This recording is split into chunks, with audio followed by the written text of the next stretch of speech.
Nesse vídeo vou trazer o resumo do livro Guia Sumo Small Caps, de autoria de Thiago Reis e Rodrigo Weinberg.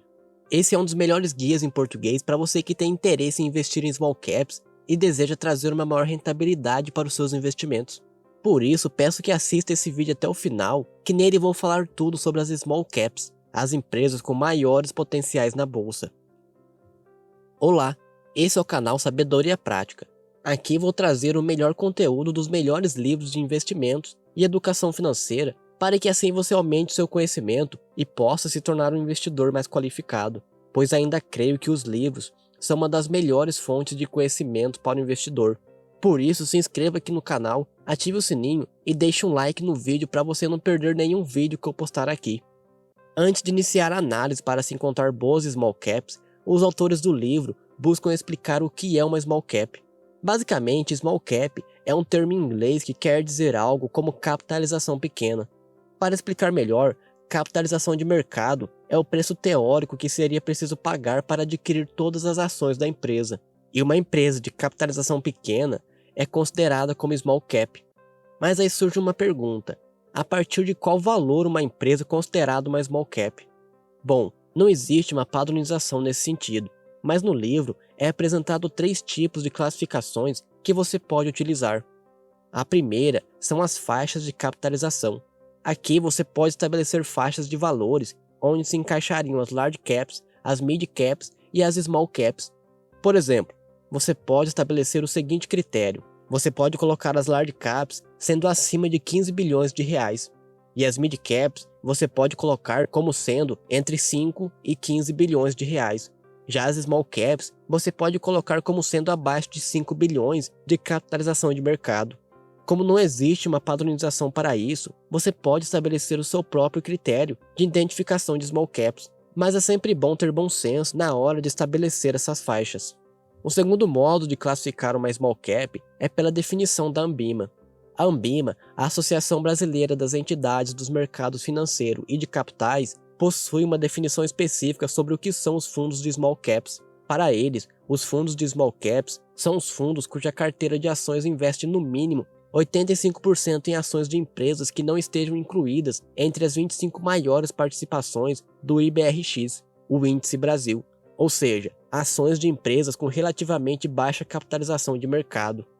Usando essa definição, qualquer fundo que investir no mínimo 85% do patrimônio nas outras 75 empresas dessa lista do IBRX seria chamado de fundo small caps. É bom dizer que essa definição da Anbima é bem ampla e muitas vezes pode não se encaixar no seu critério de uma small cap. Já o terceiro modo de identificar uma small cap é pelo índice Small Caps. Se você não sabe, a Bolsa Brasileira tem um índice de small caps. Esse índice leva em conta critérios como capitalização de mercado, liquidez e situação patrimonial e financeira da empresa para fazer a classificação. Você pode acessá-lo no site da B3. Vou deixar o link aqui na descrição para você dar uma olhada. Se você está assistindo esse vídeo, provavelmente já ouviu falar do grande potencial das ditas small caps, não é mesmo? Mas você já se perguntou o que faz as small caps diferentes? Bom, esse tipo de empresa é menos líquida, ou seja, possui menos volume de negociações na bolsa. Isso faz com que fundos de pensão, gestoras de investimentos, fundos soberanos, seguradoras e grandes investidores não fiquem em cima dessas ações. E quando não há muitos analistas em cima de uma ação, há mais chances de o mercado ser mais ineficiente e precificar essas empresas de forma errada. Isso abre uma janela de oportunidade maior para o investidor pessoa física se aproveitar e ter insights únicos a respeito de uma determinada empresa, pois há menos competição em empresas desse tipo do que, por exemplo, em cima de uma empresa como a Petrobras, onde milhares de analistas estão a todo instante monitorando essa empresa e é mais difícil descobrir algo oculto na ação que já não esteja precificado. E empresas pequenas, ao contrário das já consolidadas, possuem muito mais espaço para crescerem. A Ambev, por exemplo, tem um market share de 70% do mercado brasileiro. Vamos supor que ela abocanhasse 100% do nosso mercado, algo que é muito improvável. Para você ter uma ideia, o seu lucro só dobraria. Já uma empresa que tem um market share menor tem muito mais possibilidade de crescimento de lucros. Isso é o que faz com que as small caps tenham muito potencial de valorização. Mas é importante dizer que as small caps, assim como qualquer categoria de investimentos, carregam uma dose de risco. Geralmente elas são mais voláteis do que a média de ações da bolsa. Por isso, se faz importante investir em empresas de bons fundamentos, para que assim você possa mitigar o risco, e também é bom conhecer o seu perfil de investidor e os seus objetivos, para que assim você saiba o tipo de empresa que se encaixa na sua estratégia. Mas agora que você tem uma noção sobre o que é uma small cap, vamos ver agora as principais estratégias de investimentos quando falamos sobre esse tipo de empresa. A primeira estratégia é a de crescimento. Essa estratégia é o sonho de consumo do investidor Peter Lynch e deveria ser de qualquer investidor, pois essa estratégia se trata de empresas que conseguem crescer consistentemente em sua receita e lucro por vários anos, às vezes até décadas. Muitas conseguem, inclusive, aplicar pouco capital e gerar grandes resultados. E esse excesso de capital gerado pela empresa pode ser dado em forma de dividendos ou devolvido pela recompra de ações, que acabará aumentando a participação do acionista na empresa.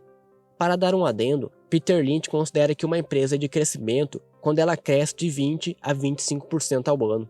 Mas não pense que é fácil encontrar uma empresa desse tipo. Geralmente, quando você encontra uma empresa assim, muitos investidores institucionais já a encontraram e essa perspectiva de crescimento já está embutida no preço da ação.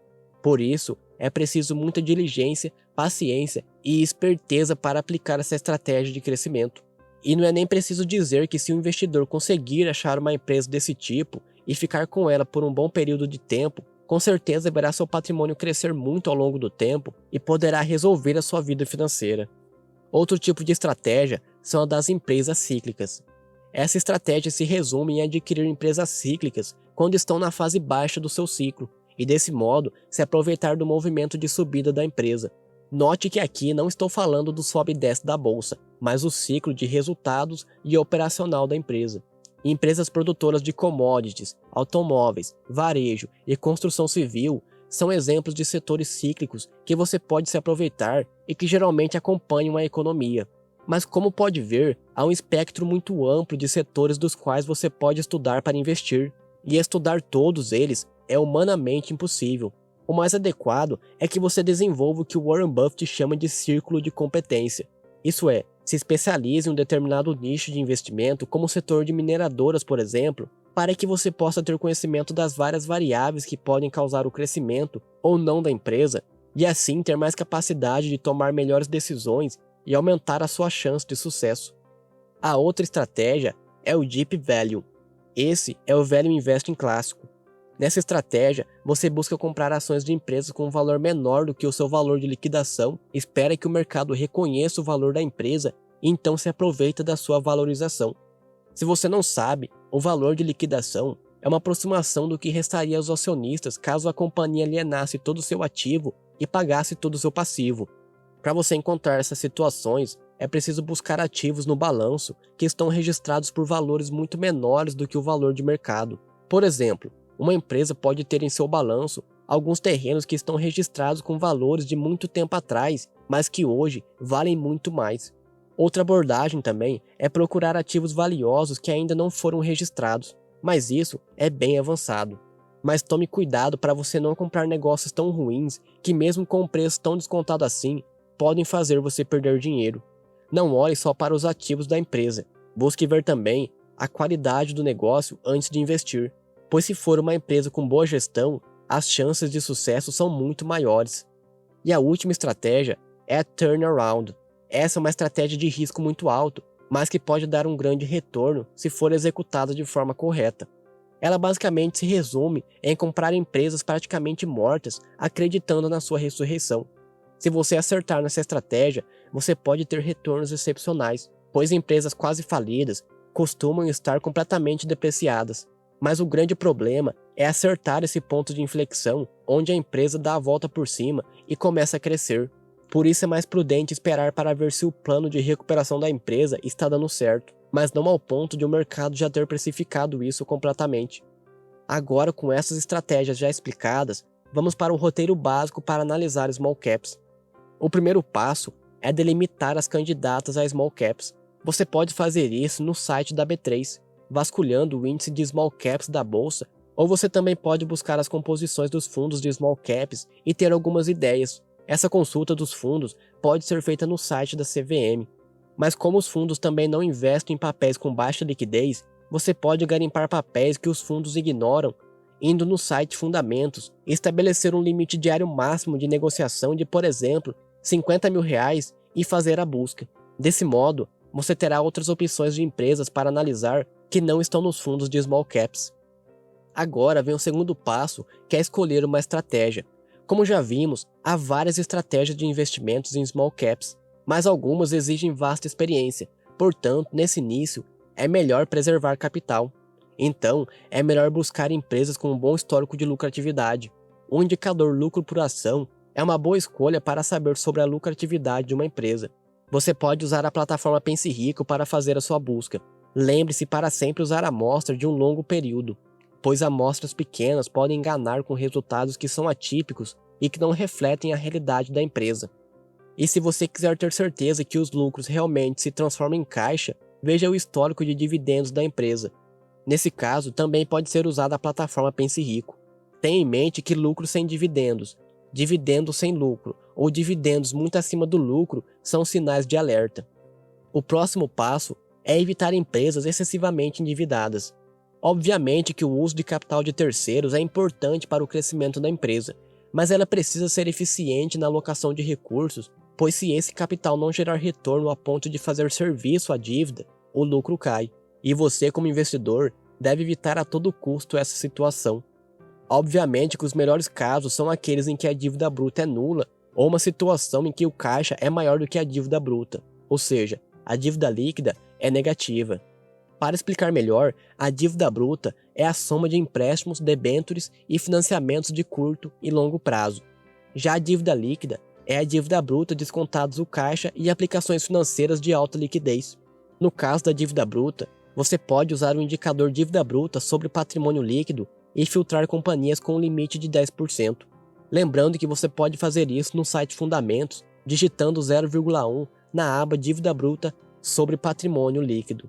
É bom dizer que você pode encontrar casos onde a empresa pode apresentar um indicador dívida bruta sobre patrimônio líquido alto, mas a dívida líquida é negativa, ou seja, ela pode quitar todo o seu passivo.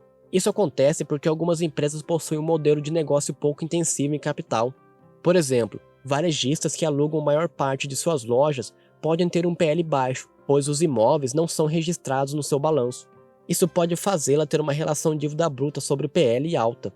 Mas ter um indicador de dívida bruta sobre o PL alto não necessariamente significa que a dívida é insustentável. No final das contas, o que importa é o poder da empresa de geração de caixa que seja compatível com a dívida, ou pelo menos com os juros. E para você identificar isso, você pode usar o indicador dívida líquida sobre o EBITDA. Essa métrica é conservadora, pois considera a total desalavancagem da empresa analisada. Mas muitas vezes, o custo da dívida pode ser tão baixo que compensa refinanciá-la. Portanto, se você calcular o índice EBITDA 12 meses dividido pelos juros, você terá uma aproximação da sustentabilidade da dívida. Para você ter um parâmetro, o mínimo de 1,5 vezes o índice EBITDA 12 meses dividido pelos juros é uma boa referência, mas o ideal é acima de 2. Ao filtrar apenas empresas lucrativas e com baixo endividamento, você já terá diminuído sensivelmente o seu risco e a partir disso, você já pode ir para a análise qualitativa, que é o que eu vou te explicar agora. Tudo o que vimos até agora só nos conta sobre o passado da empresa, mas o que devemos olhar é para o futuro. Por isso, é preciso conhecer o negócio que se investe mais a fundo. E para isso, você pode usar 3 fontes básicas, que é o formulário de referência, o site de relacionamento com o investidor da empresa e a apresentação institucional da empresa. O formulário de referência é o documento mais completo sobre a empresa, pois é de divulgação obrigatória por parte da empresa no site de RI e na página da empresa dentro do portal da B3. Ao ler o formulário de referência, você terá um conhecimento mais profundo sobre os fatores de risco da empresa, atividades, histórico, controle e grupo econômico, assembleia e administração e muito mais. Isso dará grandes informações a você sobre a qualidade da empresa que você está investindo.